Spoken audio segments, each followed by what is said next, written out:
Rick, you there? We need to talk. Are you still at work? Anyways, I left the divorce papers on the table, so can you file them with the courthouse tomorrow? That would be such a big help. I'm going to head back to my hometown, but I'm not moving back in with my parents.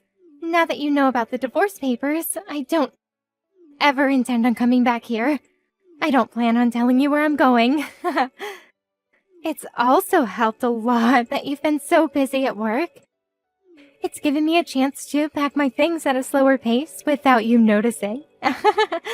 I guess this is it. Have a nice life.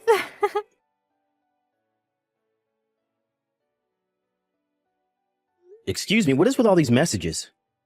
Hey, Poppy, you there? I just got back home to find these divorce papers. What is the meaning of this? We've only been married for 3 months, so why are there divorce papers in front of me? This is insane. What made you come to this conclusion? Oh, would you look at that? You're done with work now, I see. You finished earlier than I expected. Poppy, this isn't funny. Where are you right now? I told you before in those messages that I'm not telling you. I don't get it. What's the reason for you wanting to divorce me? Because our personalities don't match, Rick. What do you mean they don't match?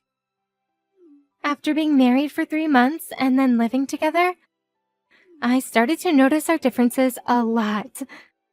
I thought maybe we were wrong for each other. That was what I was thinking. But isn't it important for couples to discuss such matters first? Before any hasty conclusions? There's maybe some things that we can compromise on, Poppy. No, there isn't. Then I came to the conclusion that the only way I'll be happy is if we get a divorce. Is that so? There's nothing you want to try and compromise on? Nope, nothing at all. Well, for the reason that you've given me, it's funny that you think I'd be easily convinced to divorce you like that. I'm sorry, what do you mean by that? Nothing. I figured this all out anyways. I guess I'll just hold on to these divorce papers then. Oh, okay. Please file the divorce papers by the end of the day. Why before the end of the day? Because from tomorrow, I'll be living with my new boyfriend. I'm almost into my 30s, and I want to have a baby as soon as possible, given my age and physical strength. All right, so you have a boyfriend already? Oh, what's up? Why so shocked to hear that? Don't take what I say too seriously. It's just a joke. Look, Poppy, I don't really care what you say. But thank you for letting me know about your cheating scandal. It saves me the trouble of looking into what you've been doing. Huh? What does that mean? But I told you I just meant it as a joke. I'm bailing on this conversation. I can see you're getting wound up over it.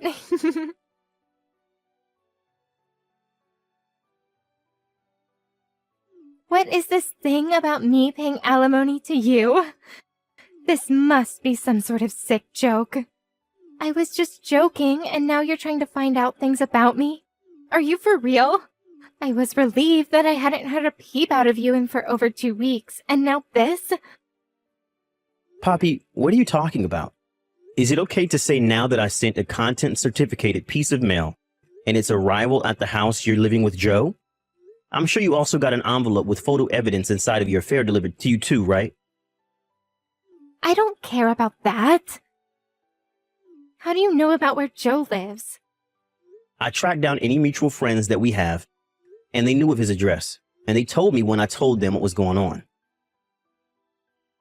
This photo is... When did you take so many photos of me? Those photos? How can you not remember taking the embarrassing photos of yourself cheating on me? Excuse me? About a month ago, you changed your phone model, didn't you? And you didn't realize that you left your old phone on the side of the table when you left the house one day?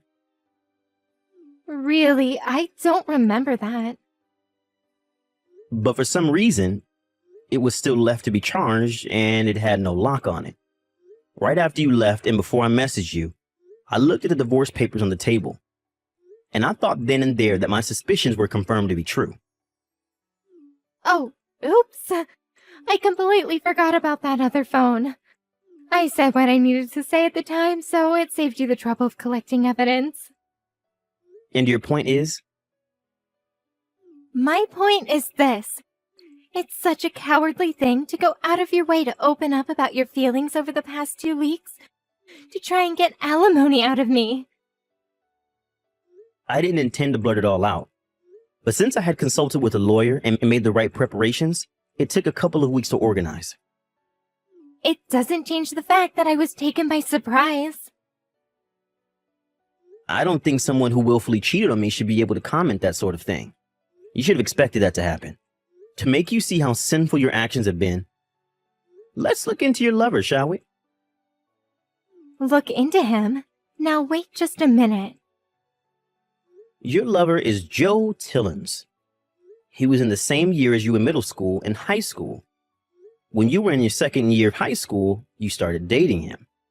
However, you discovered that Joe was cheating on you with another woman and you broke up after 1 month of being together.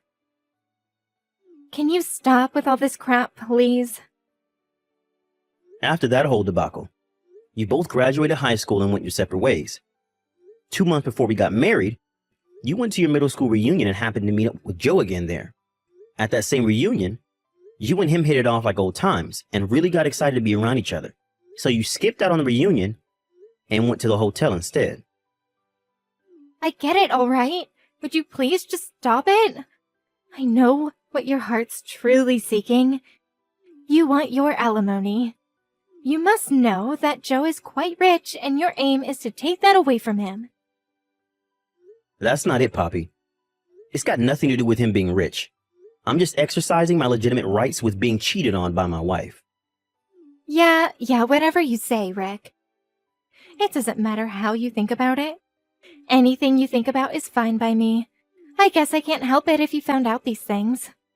I'll ask Joe to pay my share of the alimony so it won't hurt my conscience at all. It's actually cheap if you think about it being an offering of cutting you off from me. Is that so, Poppy? Well, let me get back to you about this. Just pay me the amount I billed you by the date I stated without any delays.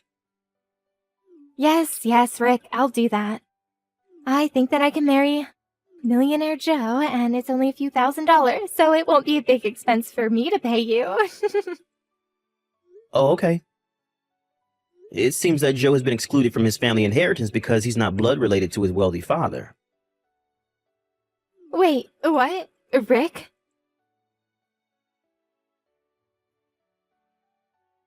Rick, what you said earlier about Joe, it was true. Joe's mother had an affair, and he was the consequence of that. Because of his mother's dirty deeds, he's been excluded from his father's will and the family inheritance. His parents got a divorce when he was 19. The only reason why he didn't change his name was because his parents got married and ended up having the same last name. That's why he's still known by that name. That sounds about right to me. So, did you know about all of this? You knew when you messaged me the other day. Well, I did do that quick investigation through his friends, so they had a lot to say. What would you have me do if I were to tell you that?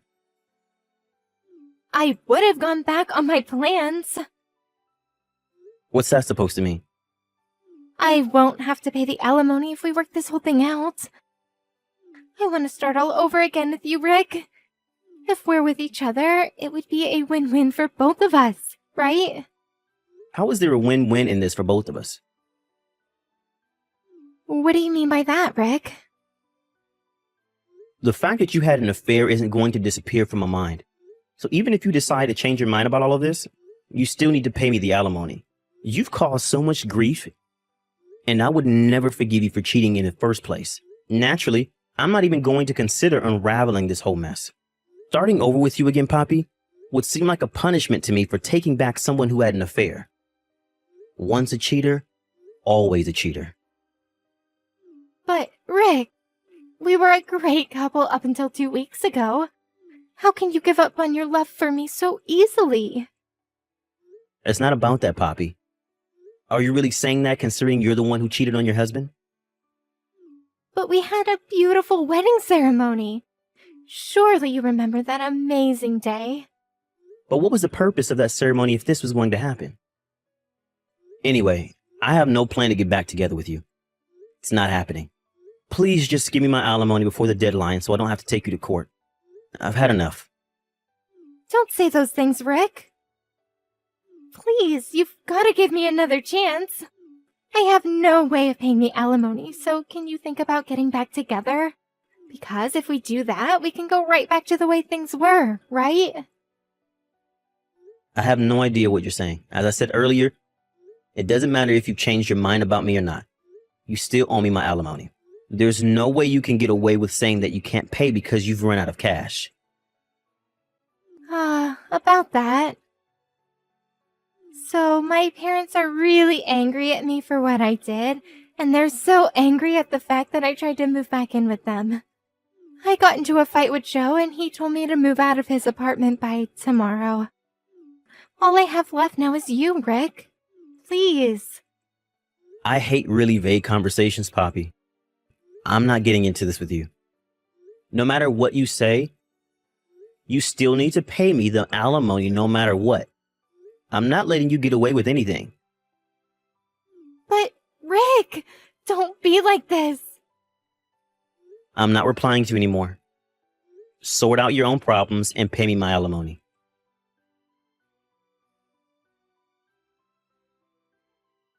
Rick, answer me. I tried to come back home to you. I see there's no nameplate on the mailbox, and the key doesn't fit in the front door either. You seriously didn't move out of this house, did you? You didn't move out without saying a word, did you? Rick, are you going to reply to me? Didn't I tell you that I only have you to rely on? If you moved without telling me, then we won't be able to get back together.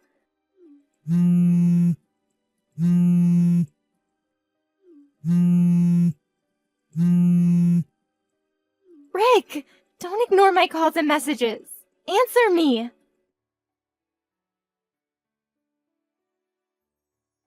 You've got to be kidding me right now, Rick. I went to see if you were at your parents' house, and my father was there. He put me in the car and is taking me somewhere. I bet so much right now that you're at your parents' house right now. No? I came here because I couldn't think of what else to do since you weren't in our house. Why is this happening? Why won't you help me out?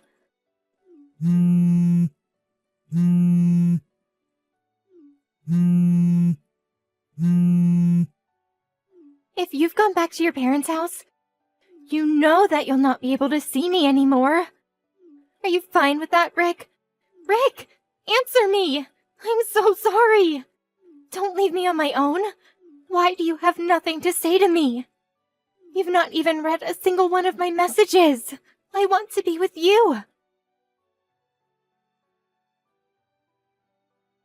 I was able to see that Poppy went over to my old house and that she would go to my parents' house next. When I asked my ex-father-in-law to come and collect her, he was like, boom, we got her. At a later date, Joe decided to wire me the alimony. I thought that he would be too naive to do this, but I heard that he borrowed money from his ex-father on the condition that he would be permanently exiled from the hometown. Poppy, on the other hand, I asked her why she's complaining about paying alimony. Surprisingly, I discovered that she had a large amount of debt. So she ended up having to carry debt and alimony on her shoulders. The total amount was said to be about $600,000. She works multiple jobs to help pay her dues while her parents manage her salary. It seems that she's living a hard life, both mentally and physically.